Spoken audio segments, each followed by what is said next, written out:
At 12:43 a.m., 3 weeks before my wedding, someone began pounding on my front door. When I looked through the window, my fiancé was standing outside in the rain.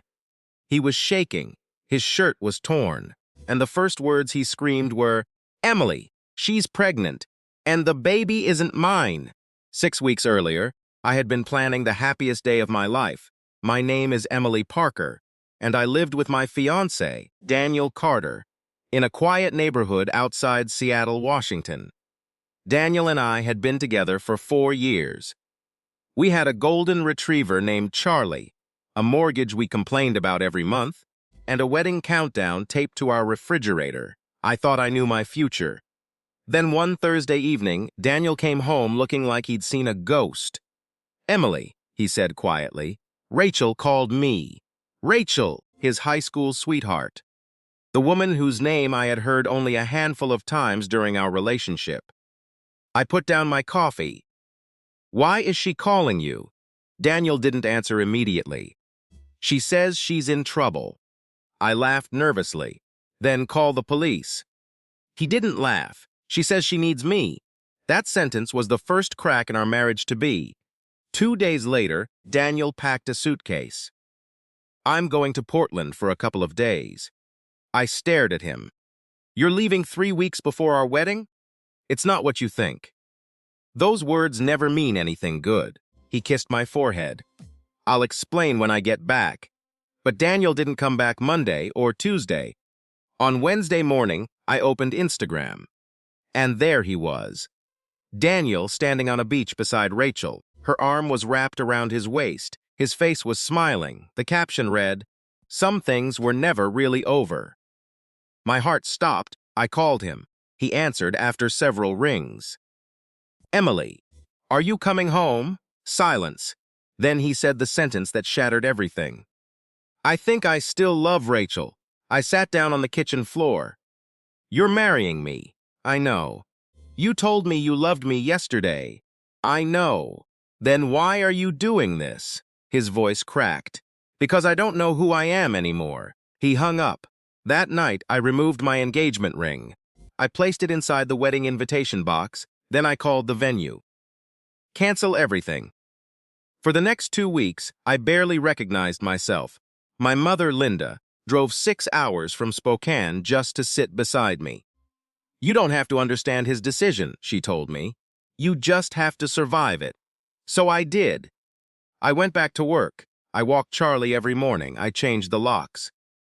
And slowly, I stopped waiting for Daniel. Then came midnight. The pounding started. "Emily!" I froze, Daniel. I walked to the door but didn't open it. "What do you want?" "Please, open the door!" His voice was breaking. I finally looked through the glass. His face was pale. "Rachel is pregnant," he shouted. My stomach tightened. "What?" She told me the baby was mine. I opened the door halfway. "And now?" Daniel stared at me. "She admitted it's not." I stepped outside.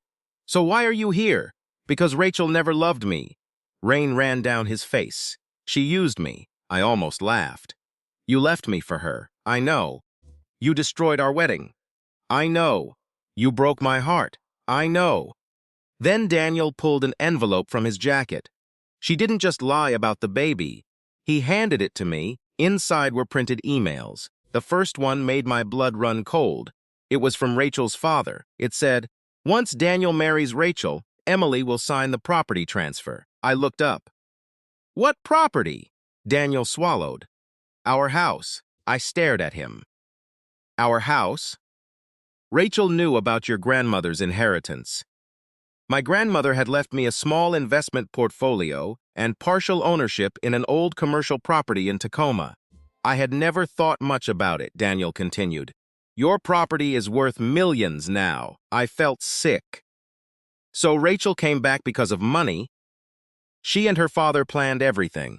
But then Daniel said something even worse. "They didn't just want the property." He pulled out another document. "They wanted your signature on a company transfer." I looked at the papers. My grandmother had invested in a family-owned construction company decades earlier. Because of a merger, those shares were now worth nearly $6 million. I whispered. How did Rachel know? Daniel's expression changed. She had been watching you.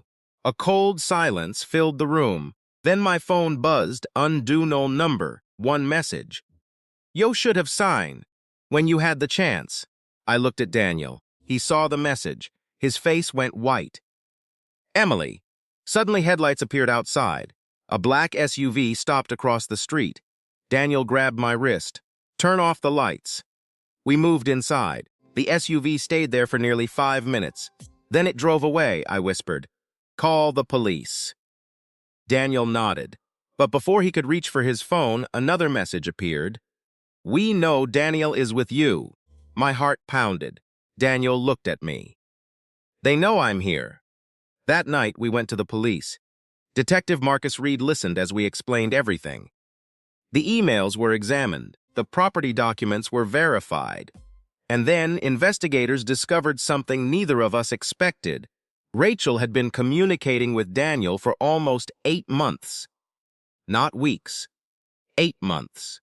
While Daniel was planning my wedding, Rachel was secretly planning his escape. But there was one missing piece. Why did Daniel leave so easily? I asked him that question outside the police station. He looked ashamed. Because I was weak. I stared at him. No, you made a choice. He nodded. You're right. For the first time, Daniel stopped trying to make himself the victim. I was flattered that she wanted me again, he admitted, and I thought I could have both worlds. My eyes filled with tears. You didn't lose me because of Rachel. He looked at me. You lost me because you chose her. Daniel lowered his head. I know. Weeks passed. The investigation uncovered forged documents, financial transfers, and evidence that Rachel's father had been trying to manipulate the ownership records. Rachel was arrested for fraud. Her father was charged as well. And Daniel? He wasn't charged with anything, but emotionally, he had lost everything. The wedding never happened. The house was sold. I moved to a small apartment in Bellevue and started over. For months, I didn't hear from Daniel then. One Sunday afternoon, I found a letter in my mailbox. It said, Emily, I'm not asking you to forgive me. I just want you to know that leaving you was the worst decision of my life. I confused familiarity with love. Rachel knew exactly what to say because she knew who I used to be. You loved who I was becoming. I wasn't brave enough to become that man. I cried after reading it. But I didn't call him. A year later, I met someone named Michael. He didn't sweep me off my feet. He simply showed up every time. When I was scared, he stayed. When I was angry, he listened. When I needed space, he respected it. Eventually, Michael and I married in a small ceremony overlooking Lake Washington. No giant ballroom, no expensive decorations, just family, close friends, and the sound of rain against the windows. As I stood beside my new husband, I remembered that midnight knock. I remembered Daniel standing in the rain. I remembered the woman he chose over me. And I finally understood something. Sometimes betrayal isn't the end of your story. Sometimes it's the moment you stop living inside someone else's version of your future. Daniel thought he was running back to his first love. Instead, he ran straight into a lie, and I thought losing him meant losing everything. Instead, I discovered I had never lost myself. I had simply forgotten how strong I was. Today, I still have the engagement ring he once gave me. But I don't keep it because I miss him. I keep it as a reminder. Not every broken promise is a tragedy. Some are warnings. And sometimes the person who walks away from you is unknowingly opening the door to the life you were always meant to have. If you enjoyed this story, don't forget to like this video, subscribe to the channel, and share your thoughts in the comments below.